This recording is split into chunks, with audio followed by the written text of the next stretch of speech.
Hello my dear student, कैसे हैं आप लोग? बढ़िया, एकदम बढ़िया ही रहते हैं। देखिए मेरे प्यारे स्टूडेंट, क्लास 12 केमिस्ट्री का जो है चैप्टर नंबर 6 है, जो तत्वों के निष्कर्षण के सिद्धांत एवं प्रक्रम, general principle and process of isolation of elements. यानी कि इस चैप्टर में जो है 2010 से लेकर के 2025 तक का पूरा क्वेश्चन दिया गया है। यदि आप लोग इस चैप्टर को पूरा देख लेते हैं मेरे प्यारे स्टूडेंट, तो मैं गारंटी देता हूँ कि आप लोग को एग्जाम हॉल में बेस्ट से बेस्ट करने का एकदम मौका मिलेगा। तो चलिए आप लोग एकदम लास्ट तक जुड़े रहे। चलिए हम लोग क्वेश्चन नंबर चैप्टर नंबर 6 का टॉपिक नंबर 1 से शुरू करेंगे, 6.1 से। क्या करा, एक नंबर में निम्नलिखित में कौन साल पूछा है, सभी दिया हुआ है। कौन एल्युमिनियम के प्रमुख अयस्क है? तो बॉक्साइट होता है, ठीक है ना। इसका सूत्र होता है Al2O3 इंटू 2H2O, ठीक है ना, इंटू 2H2O, Al2O3। आगे चलते हैं। क्या करा, मालाकाइट अयस्क है, किसका अयस्क है? तो मालाकाइट जो है आप लोगों को कॉपर का अयस्क होता है। एल्युमिनियम का अयस्क कौन सा है? तो बॉक्साइट है, ठीक है। आगे चलते हैं। सल्फर अयस्कों का सांद्रण किया जाता है तो फेन उत्प्लावन, सल्फाइड अयस्कों का फेन उत्प्लावन विधि से, जैसे कॉपर सल्फाइड है ना, CuS2।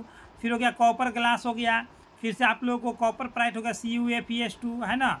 यहाँ पर हियाँ 2 होगा, यहाँ 2 नहीं होगा, ठीक है ना। इस तरह से सीने बार ये सभी। आगे देखिए, सल्फाइड अयस्कों का सांद्रण फेन उत्प्लावन से।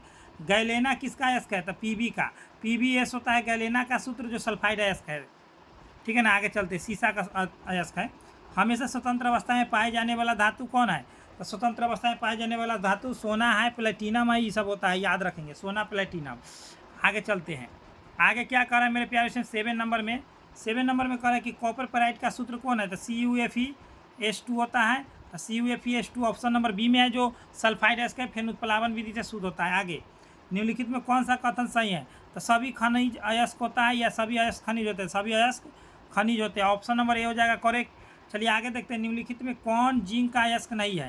तो जिंक का अयस्क कौन नहीं है? तो बॉक्साइट जो एल्युमिनियम का है, ठीक है। आगे चलते हैं। खनिज जिससे धातु का निष्कर्षण होता है उसे क्या कहते हैं? तो अयस्क कहते हैं। क्या कहते हैं? अयस्क कहते हैं या ओरी। आगे चलते हैं। सल्फाइड अयस्कों का सांद्रण किसके द्वारा होता है? तो फेन उत्प्लावन विधि से। कौन विधि से? फेन उत्प्लावन विधि से। पायरोलुसाइट निम्नांकित में से किसका अयस्क है? तो पायरोलुसाइट कह दिया है। कौन कह दिया है? पायरोलुसाइट, वो मैग्नीशियम का होता है, ठीक है, याद रखेंगे, बहुत ही इंपॉर्टेंट। आगे चलते हैं। क्या करा है, लोहा का मुख्य अयस्क कौन है? तो हेमेटाइट है। कौन है? हेमेटाइट। इसका सूत्र होता है Fe2O3 होता है, ठीक है ना, याद रखेंगे। साथ ही साथ आप लोग मेरे प्यारे स्टूडेंट यहाँ पर देखिए, टॉपिक नंबर 6.2 का है, ये कथन वाला है। कथन वाला आप नहीं पूछता है, तो हम लोग बिना कथन वाला जानेंगे। देखिए, लोहा का मुख्य अयस्क कौन है? तो हेमेटाइट, ठीक है ना, ये भी आप लोग जान गए। चलिए आगे चलते हैं। टॉपिक नंबर 2 का तीसरा क्वेश्चन। वात्य भट्टी में निम्नलिखित में कौन ऑक्साइड अपचयन होता है? तो कौन सा ऑक्साइड का? तो वात्य भट्टी में, तो याद रखेंगे मेरे प्यारे स्टूडेंट एवं सुंदरलाल, आप लोग को याद रखना आयरन ऑक्साइड। आगे चलते, प्रगलन विधि में धातु ऑक्साइड के अपचयन में प्रयुक्त होता है।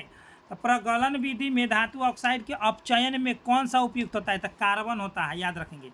साथ ही साथ आप लोग को मेरे प्यारे स्टूडेंट, और आगे बढ़ने से पहले मैं बता दूं कि अगर आप लोग चाहते हैं कि आप लोग 2025 में या 26 में कभी भी एग्ज़ाम दे रहे हैं, अगर आप लोग चाहते हैं कि आप लोग को हर सब्जेक्ट में 90+ स्कोर आए, तो अभी से हम लोग जो PDF नोट्स तैयार कर रहे हैं, वो केवल प्रीवियस ईयर का क्वेश्चन ही नहीं रहेगा, बल्कि उसमें मोस्ट इंपॉर्टेंट सभी क्वेश्चन को सिलेक्ट किया जाएगा।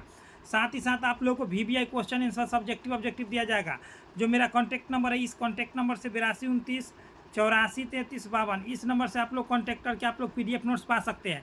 और 90% नंबर आप लोग को झुकेगा नहीं मेरे प्यारे स्टूडेंट, अगर आप लोग वाकई में अभी से ही इसको 2 बार 4 बार रिवाइज कर लेते हैं तो चलिए आगे हम लोग बढ़ते हैं। क्या कह रहा है, प्रगलन विधि में तो हो गया ये।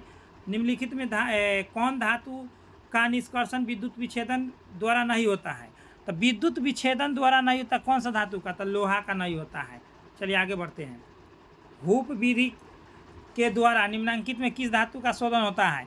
तो हूप विधि द्वारा एल्युमिनियम का शोधन होता है, ठीक है। धातु के ऑक्साइड को कार्बन या कार्बन मोनोऑक्साइड के द्वारा धातु में अवकृत करने की विधि को क्या कहते हैं, या क्रिया को? तो इस विधि को हम लोग कहते हैं प्रगलन विधि। क्या कहते हैं? प्रगलन विधि। ये सभी पूछा हुआ है।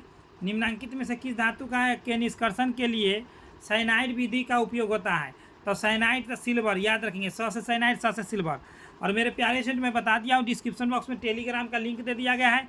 और अगर आप लोग को वाकई में अच्छा नंबर लाना है, बेस्ट नंबर लाना है, अगर आप लोग को अच्छा से अच्छा नंबर लाना है, तो इस नंबर से कॉन्टैक्ट कर ले, 8229, ठीक है ना, 84 33 52। और फटाफट पीडीएफ नोट्स लेकर के आप लोग अभी से बेस्ट नंबर लाइए। अगर आप लोग उसे रट लेते हैं, चट जाते हैं, अभी ज़्यादा क्वेश्चन भी नहीं रहता है, अभी से उसको बार बार पढ़ते रहिए। 400 प्लस ऑब्जेक्टिव रहेगा, 100 प्लस सब्जेक्टिव रहेगा, और गर्दा मचा दीजिए। आप लोगों को कोई 500 1000 क्वेश्चन नहीं दे रहे हैं सब्जेक्टिव में, और आप लोग को ऑब्जेक्टिव में कोई 2000 5000 ऑब्जेक्टिव नहीं दे रहे हैं। जो मैं दे रहा हूँ वो मक्खन है, उसको केवल और केवल आप लोगों को खाने की आवश्यकता है और पचाने की आवश्यकता है, ठीक है। तो चलिए मेरे प्यारे डिस्क्रिप्शन बॉक्स में दे दिया है सभी चीज़ों का लिंक। साथ ही साथ मैं आप लोगों को बता दूं कि आप लोगों को फ्री कंटेंट कहां से मिलेगा। आप लोगों को फ्री कंटेंट के लिए गूगल या क्रोम पर सर्च करना है स्टडी सिलेबस। क्या सर्च करना है? स्टडी सिलेबस आप लोगों को सर्च कर देना है। जैसे ही आप लोग स्टडी सिलेबस सर्च करेंगे ऐसा ब्लू का इंटरफेस आएगा, इसी पर क्लिक कर देना है, ठीक है। इस पर हम लोग क्लिक किए, क्लिक करने के बाद हम लोगों को ऊपर की स्क्रॉल करना है और यहाँ से साइंस का सभी चीज़ों का विषय का सब्जेक्टिव ऑब्जेक्टिव सभी चीज़ मिल जाएगा। साथ ही साथ आप लोगों को यहाँ पर डेली टेस्ट लगता है, यहाँ पर न्यू अपडेट में नया चीज़ दिया जाता है, और क्वेश्चन बैंक आप लोग को यहाँ से डाउनलोड कर सकते हैं। तो चलिए मेरे प्यारे स्टूडेंट, आइए यहाँ पर जल्दी तेजी में आप लोग विजिट कीजिए। तो इतना ही पर बेस्ट ऑफ लक मेरे प्यारे स्टूडेंट। आप लोग एक लाइक करें, अपने दोस्तों में शेयर करें। इतना ही पर जय हिंद, जय भारत।